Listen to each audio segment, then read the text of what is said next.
Aşağı yukarı bu 120 gram. İftardan sonra sebze kesin lazım olacak. Fried tofu. Evet, çok iyi oldu.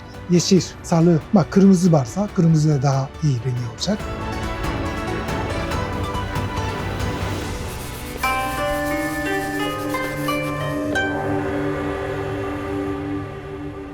Bu ay Ramazan ayı geldi. Ramazan menü Japon gibi yapmaya karar verdi. Ben de önce Ramazan oruç tuttu. Şimdi hepsini hazır yapacak. Ondan sonra anlatacak. Mesela bugün yapacak somon, tofu, miso çorba. İçeride ne var? Mesela gençleşecek bir şey var mı? Vitamin E var mı? Taurin var mı? O Ramazan için çok iyi enerji verecek. Ona göre bugün yemek hazırlayacak. Şimdi izgarının somon, onu göstereceğim. Bir tane somon, aşağı yukarı bu 120 gram falan var. Bunun yarım kesik. Uzunluğu yer üste koyacak. Böyle şişiyle böyle olacak. Bunun salamanda ile pişecek. Koyacak. Daha sonra bekleyecek. Tofu salata. Tabii iftardan sonra sebze kesin lazım olacak. Ve tofu da sağlık için çok iyi oluyor. Onun için tofu salata yapmaya karar verdim. Önce biraz sebzeler yanda koyacak.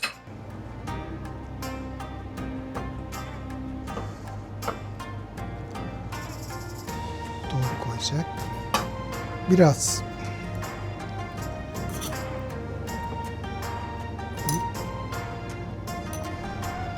sonra susam sos, susam dressing.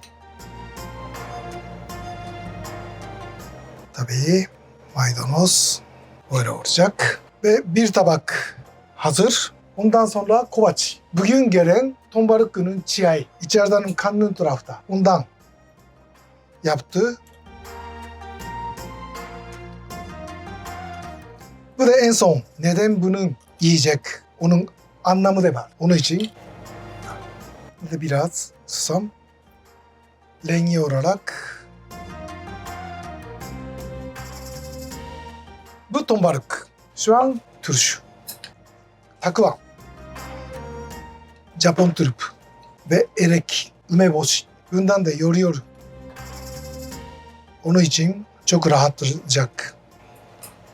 O zaman çok iyi rengi oldu. Ama arka tarafta. Bundan da pişmek lazım. 5 dakika falan olacak. Şimdi de miso çorba. Buraya 200 ana. 200. Bir porsiyonluk. Hondashi, balık tozusu. Ateş koyarım. Her zaman yapıyorum onun miso. Bu beyaz miso koyacak. Çok fazla yaptı. Onun için de her ikisi biliyorsunuz.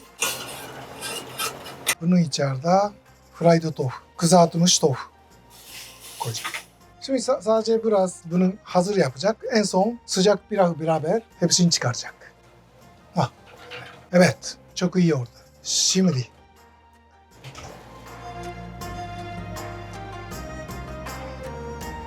tamagoyaki ve teriyaki sos.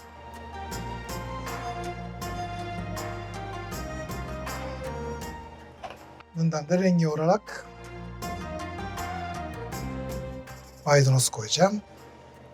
Böyle. Sadece maydanozun rengiyle hepsini burun tabakının üstü canlaşacak. Bunun için her zaman yeşil, sarı, bak kırmızı varsa kırmızı da daha iyi rengi olacak. Bunun için böyle. Şimdi sıcak pilav hazırlayacak. Pilav. Ve şimdi de miso çorba da biraz önce yaptım. Ona göre burada da hazır. Kapatacak. Ondan sonra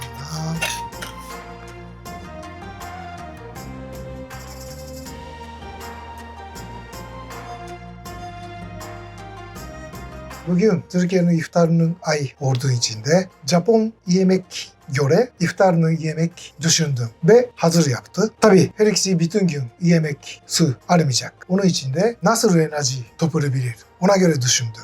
Mesela ton balık, bugün gelen ton balıkının kanlı yarısı. Taurin çok fazla var. O taurin demek enerji arıyorum yani. Ve tavuk salata yaptı. Bu susamı ile tahin gibi dressing sos yaptı. Bundan da yüksek günün protein olarak iyi olacak. Bundan somon. Somon bu fazla vitamin D var. İçeriden damarlar yaşlanmayacak. Onun anlamı var yani. Onun için pilav da ekmek gibi değil. Mesela pilav yiyorken de yemek yiyorken de her ikisi hemen içeriden şeker yükselecek. Hemen uykusu geliyor. O biraz bir yavaş olacak. Onun için sade pilav düşündü. Tabii turşu içinde fermentasyon gibi. Miso çorba olarak o da protein, damarlar temizleyecek onun var yani. Ve içeride biraz yosun koydu. Yosun tabii buradan fazlanın yiyecek içeriden tuzlar aşağıya atacak. Onun anlamı var. Onun için her şey iftar için çok iyi yemek düşünüyorum bence. Afiyet olsun.